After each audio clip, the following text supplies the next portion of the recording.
Hi everyone. Last week I read a book about spring, and today I have another story about spring. This one happens to have two S words. Spring for Sophie. This is Sophie, and she's waiting anxiously for spring. And while I read the story, I want you to put your finger on your nose when you hear the word spring. So let's try it with the title. Spring for Sophie.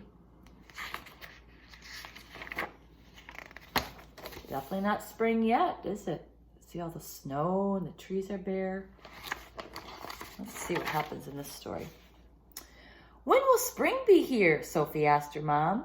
Spring comes slowly, her mom told her. Well, how will I know when spring is coming?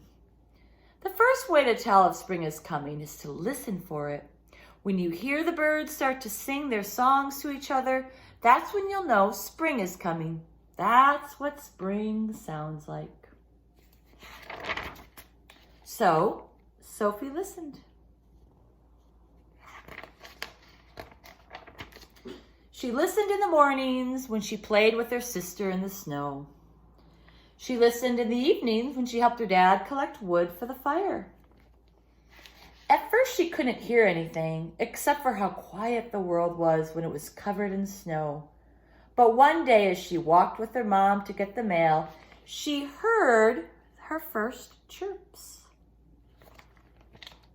Every day, she heard more and more. First the chickadees, and then the mourning doves and the robins. Soon she could hear all kinds of birds calling to each other, announcing that spring was coming. But outside it was still snowy and cold. How will I know when spring is getting even closer? Sophie asked. You'll have to use your feet, her dad said. When you start to feel the ground get softer and muddy, that's when you'll know spring is getting even closer. That's what spring feels like. So Sophie paid extra attention to her feet. But it's still not spring, Sophie said, and she sighed when she had to put on her hat and gloves to go outside. How will I know when spring is really here? Well, Sophie, you'll have to use your eyes and your nose to tell if spring is here. You'll have to watch and wait until you see the snow start to melt, and you will have to wait until the air begins to smell like earth and rain. That's when you know spring is here. That's what spring looks like and smells like. So Sophie watched. She saw the world turn from white to green. And then one day, after the snow had melted, Sophie smelled the air. She quickly put on her rain boots and raincoat and ran outside.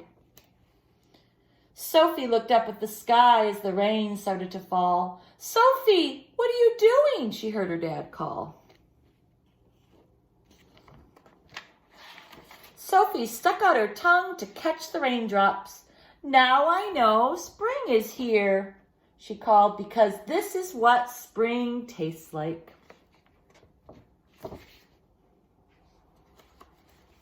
So what you can do with your family is you can think about what things smell like when it comes spring, taste like Sophie, and what you see with your eyes when you know that it's spring.